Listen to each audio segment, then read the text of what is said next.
I waltzed in there. It takes me 5 minutes to shop a new store. Just send it. And they're like, it doesn't seem like it's for real. Like ask Willis. I was in there for 5 minutes. And he's like, she kept everything. And I actually ordered one more color. We're supposed to be at the airport in 15 minutes. Now, darling, get your butt out of bed. Get in the shower. I know you will do this because you love me. And come pick me up. Hi there. Today we're at Saks Fifth Avenue in Chicago at the Michigan Avenue store to talk with Yigal Azrouel, who is one of my favorite designers. This is the first time I've interviewed a designer where I've got way too many questions that I haven't narrowed them down yet, and also I probably would like to talk to him for about 3 or 4 hours because I really respect his work and his aesthetic, and I really want you all to understand why I have so much respect for it, because I love his clothes so much and my clients love his clothes so much that I want to convey that, and I don't know if we can do that. I'll try my best. I don't know if I'll have the nerve to ask him this in person, but he should be far better known than he is because his clothes are really that good, and I'll see if I have the nerve to ask him that on camera. We're here with Yigal Azrouel, who, as I said before, is one of my favorite designers for lots and lots of reasons. And Yigal, thank you for talking with us. Thank you for having me. I'll start it off this way. A really uncomfortable question, but I have to ask it. Okay, so this is what I wrote down. What you do is to me, beautiful draping, really great precision cutting, easy to wear pieces. Things that transition from one season to another, things that travel well, things that are unfussy to wear, great knits and great leather, right? Is that pretty much like that? Thank you. All right. So, and every time I bought items for a client, 3 years later, 2 years later, whatever, people are still asking, where is it from? Where did you get it? I love it. It never sort of dates. Why aren't you better known? What? Why aren't you better known? Why don't people know? Like, why doesn't your name sort of trip off of people's tongue? Because I think that's how good your clothes are. And I think it's that's the beauty of it. I mean, for me, is I'm not trying to be out there, as much. To be honest with you, I really enjoy and do what I'm doing. First of all, thank you so much for saying everything you said, because it's such a great compliment. But, I'm trying to keep things very tight and also very unique and kind of not to be too much out there. I'm there when I need to be there, So for me, it's not like about, if somebody's spending so much money on a dress, she don't want to have everybody else wearing the same piece, Yes. So we also, our pieces are very limited, we're not like, it's not like a mass production thing that, even the brand, people know the name. We have some dresses, you're going to believe it, we produce only 30 pieces, so sometimes even 10 pieces. And so we do sometimes exclusive for Saks. It's only available at Saks or for our own store. So definitely, I don't know, for now I kind of, that's what I enjoy doing, we are producing our own good as well. So I have my own manufacturing, and, I always, when I think of my design process, always think about what looks good in the woman, so it's definitely, it's a timeless, and even thinking about, be fashion forward, but how you can really you look at the mirror and you really, that's what I want to look like, and your confidence, and it's not, I don't know, it's not just about like wearing something that everybody else have, Do you think it's true that people, that within the industry, that people who make really wearable clothes get short shrift as opposed to people that, bedazzle everything? I mean, it's a different kind of woman that they're dressing altogether, and that woman does exist. But they're getting an awful lot of buzz for clothes that, quite frankly, in Chicago, I couldn't give away. Yeah, no, I totally understand. I mean, I don't like to talk about other designers. I can talk about. Because you do really make, honest to God, you really make great clothes that women, once they're exposed to the brand, or once they, they come and they see, what you make, and they try it on, and they can wear it from season to season and travel, and it packs like a dream. And your leather jackets, my gosh, I mean, like, I don't think anybody makes better women's leather jackets than you do. Karl Lagerfeld Fendi makes better leather jackets Thank than you. you, and he Thank probably you. makes Thank the you. best It's like ones. really. No, you do. I'm blushing. No, No, I think that first of all, I'm not a trendy designer. I'm not somebody that comes and go. I think I am really think about the real customers. Who's really for me? I complete my job when I see the women really wear the clothes. It's not just them making a beautiful dress for editorials. Is more of like somebody that really like you can wear it. For me, it's always ask the question. It's not just like making a sort of like an editorial piece. Yes, Right. it's easy to make those pieces, but for me, we are, for me, I want to make sure that the customers really wear the clothes. And with that says, like I'm making things innovative and kind of. I always think about like how women can looks great, how she can looks beautiful without trying very hard. Well, that's what I think is like the hardest thing for people to understand, because when I style people or do styling for clients, some of them are convinced that it needs to be really difficult. And so it shouldn't be. I mean, like as guys, we put on two things. We put our pants and a shirt, right?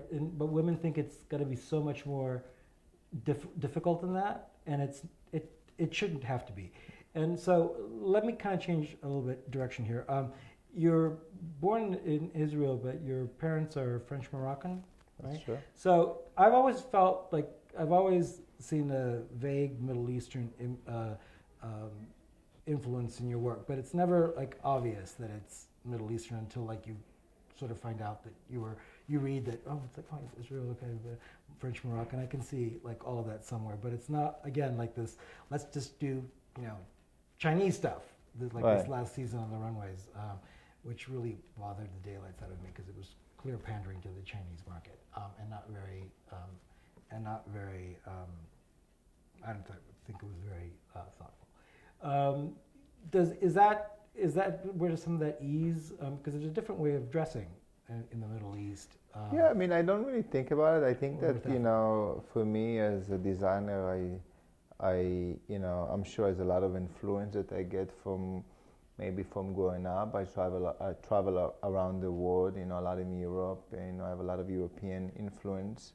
I have a family. What designers would you count as your biggest influences? Because I know you didn't train formally as a designer, right? So are there designers that you kind of like that inspire you? Or I mean, it's for different periods. I don't have anybody specific. I appreciate everybody in a way of what they're doing. I appreciate the one that's kind of very consistent. It's like. From Azadine Alaya's word to Yves Saint Laurent to, for me, I like when designer really true to himself and not just like become everywhere. I like consistency. I like that you can look at the clothes and you can recognize it and not just like refining the concept. Yeah, exactly. So for me, it's something that I always appreciated in a way.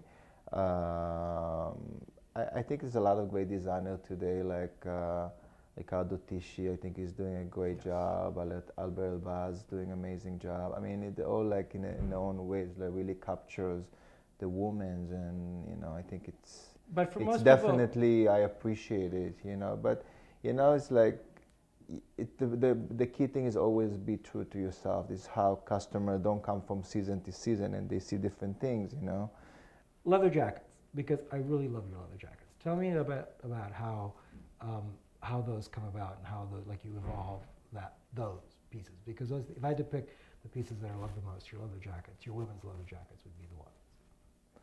Yeah, I mean, the process for the leather jacket is, who need another leather jacket? So how do you make that leather jacket more special, more unique? And I like to experiment, basically. I always like to either, first of all, I develop my own leather, start from there and kind of really deconstructing the pieces sometime. And to be honest with you, I always go in, for me, I kind of like a little kids when I go and design my collection, because when I start to work on a collection, like I feel like I'm, disconnect from what I did, but evolve what I did. You know what I'm saying? Like for me, I kind of start from nothing and really start to think, okay, how I can make a new piece that kind of have the touch of me, but just like really different.